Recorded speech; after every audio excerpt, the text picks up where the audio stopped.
So you beautiful people, it's Trakky and welcome back to the channel. Now, Activision Blizzard had their Q4 investment call, and there's been a lot of information that has been drip fed to us as to how well Modern Warfare performed, the future of Call of Duty and the direction that Activision are choosing to go. And there's been some very interesting things that have been said. The first thing that's of any type of note to anybody is that they did not name who is making Call of Duty 2020. However, they have, well, as they always do, confirmed that there will be another Call of Duty. And you better believe the fact that they believe they've made more money from Modern Warfare.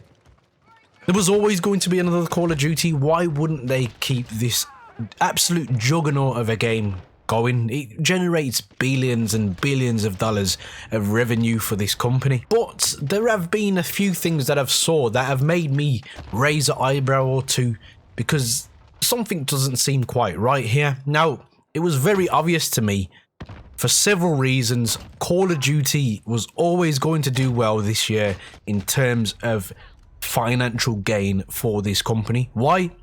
The name Modern Warfare. It's the easiest way to generate any hype and get people paying money before they even know what the product is and how it plays. And evidently, a lot of people don't seem to like the game in its current guise.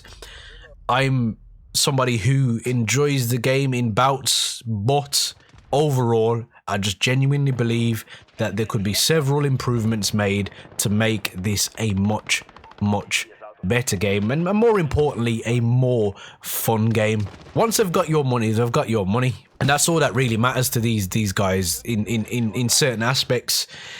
The difference is why I believe this game done well is 1, the name, which I've just mentioned; 2, the addition of crossplay; 3, the fact that there's no season pass and everybody was going to get the DLC at the same time. Now, they've stated that they've actually made more money in terms of microtransactions than Black Ops 4, and this was up by double-digit figures. Now, let's not get it twisted.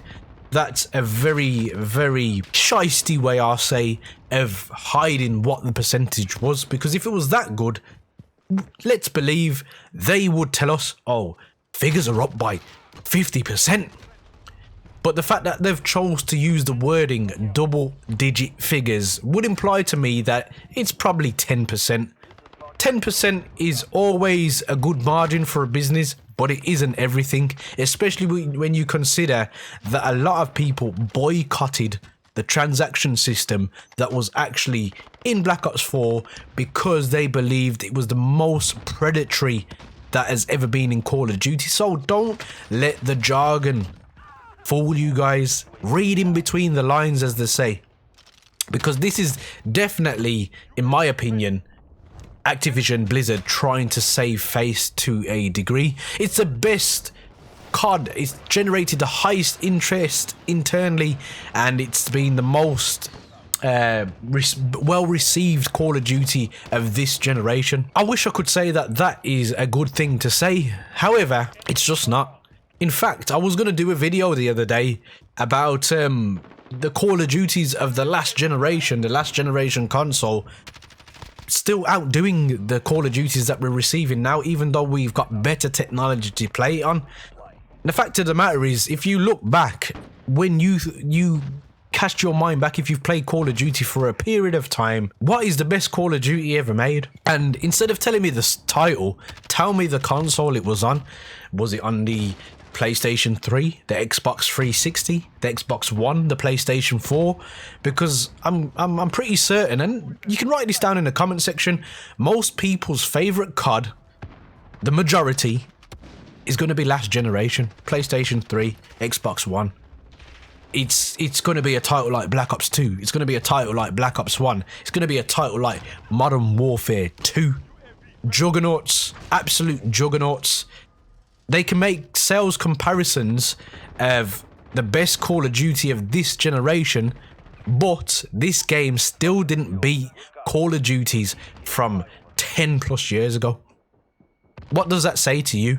So although this perceived Modern Warfare is doing very well, the player base is growing, more people came back to play the game because of crossplay, it still did not do as well as Activision Blizzard wanted it to do. And here's an article here for their forecast for 2020, and they've underestimated how much they're going to make. Now, this is a standard business practice for a lot of companies. However, it does have certain effects on shares if you underestimate what your company's going to do in terms of earning, and sometimes that can be bad. The fact that they've underestimated, even though we're going to receive the Xbox X Series X and the PlayStation 5, which was it automatically boosts sales because everybody wants the new console, and the easiest thing is to bundle Call of Duty with it. It's a no-brainer for Activision. It will generate sales for that company, and the fact that they've underestimated their earnings for the 2020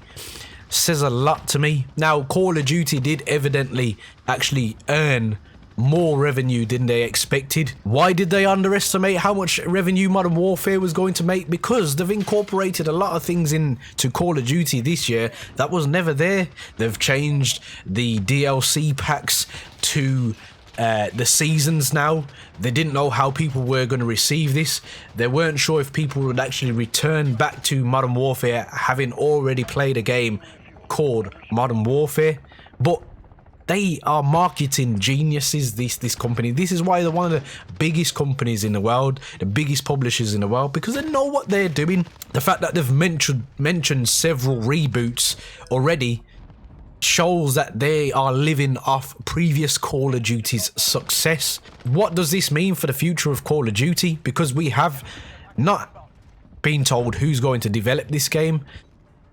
I'm wondering if we're finally going to have a merge of all studios, because it seems very apparent. One thing that is very clear is that we have constantly got games that have just got over the line, that haven't been finished properly, still a work in progress. It's going to affect profits eventually, because people are going to be like, you know what, to hell with this shit, I've had enough of this. I'm not buying that game again for it to be buggy when I've just spent £70 on a AAA title. People genuinely feel like that about games. Gamers are very passionate people, and some, yes, blindly buy the same game year in, year out.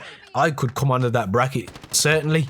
However, I did obtain this game more due to the fact that my YouTube channel had been doing quite well, and I wanted to continue amping that up. So there's almost an incentive for me to play Call of Duty. But a lot of people I knew, Black Ops 4, they fell off. Sledgehammer's version of Call of Duty World War II at the beginning, a lot of people stopped playing it. I was included in both of those parties in terms of Black Ops 4 and World War II. Now, Activision generated £3.3 billion in revenue, and this could be perceived as a positive in reality, because let's just be positive in one aspect towards Activision. I know a lot of people like to get their pitchforks out and their torches ready for lynching Activision, but they've made a profit in terms of what I would consider a fair microtransaction system. It's a microtransaction system they didn't expect to do well at all.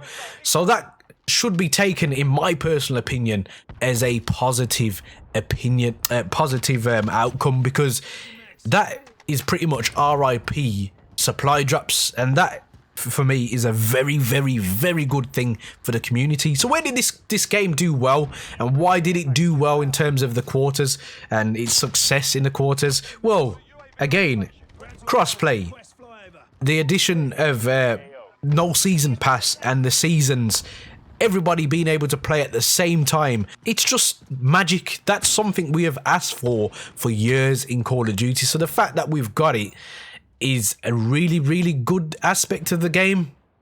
But obviously, don't get it twisted. They didn't just do this for the fans.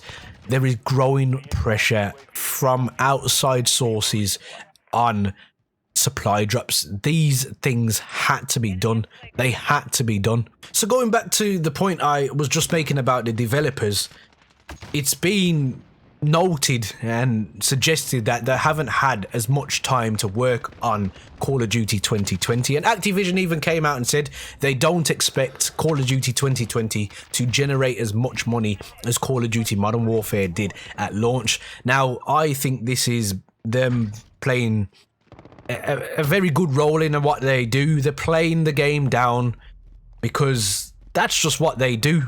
That's just what they do. They played Modern Warfare down and said that they didn't expect it to generate much sales, and it's gone on to be the most sold Call of Duty of this generation. But when you put that into comparison of the whole series, as I've mentioned earlier, it still isn't that big a feat at all. We're in a state now where are they literally going to streamline who develops Call of Duty, get all studios working together in unison so we actually get the best of each developer and get a finished product every single year? Because it's been very clear that Infinity Ward, who were one of my best, and I've done videos announcing that I believe they're the best Call of Duty developers. I'm going to rebuttal that one and take it back and say Trakky are definitely the best Call of Duty developer, even though they made the mess that is what I call Black Ops 4. Apparently it's improved, but I'm just stubborn and I won't go back.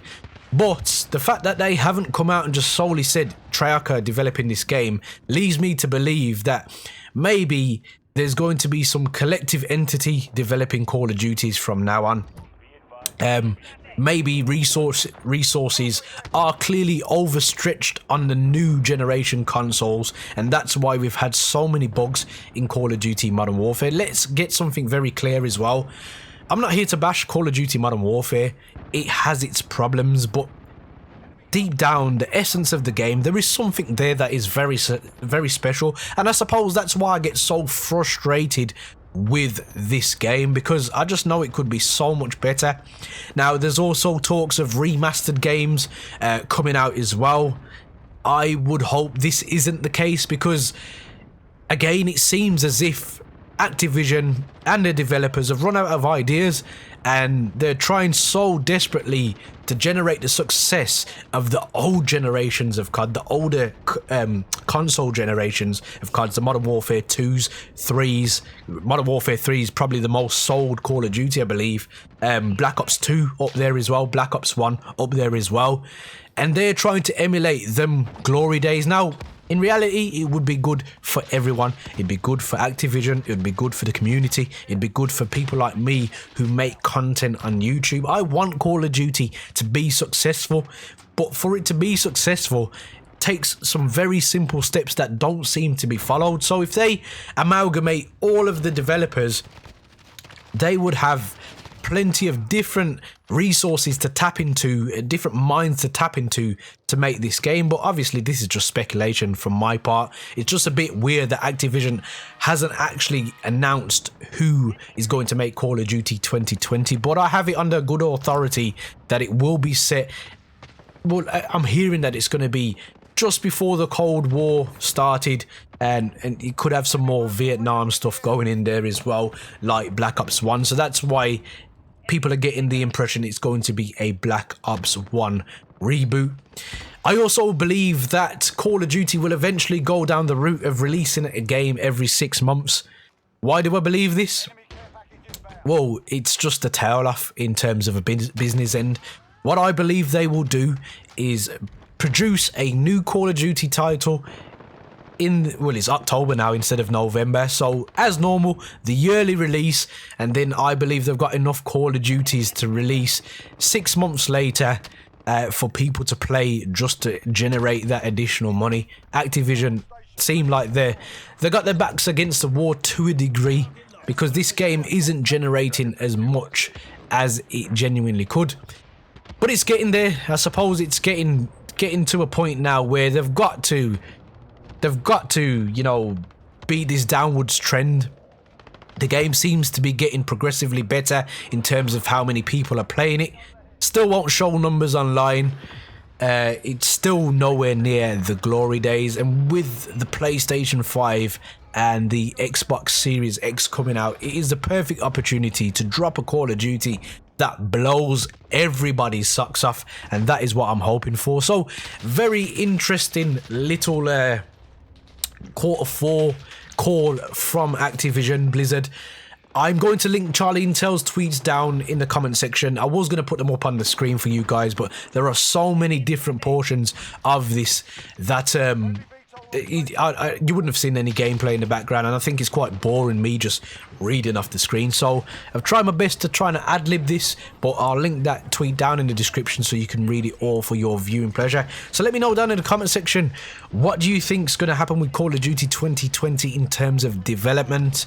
And do you believe that Call of Duty is going in the right direction, even though there are certain things I believe still need fixing in Call of Duty Modern Warfare? Guys, if you want to stay on the right track, hit the subscribe button. And if you want to watch more videos from me, hit this thumbnail here.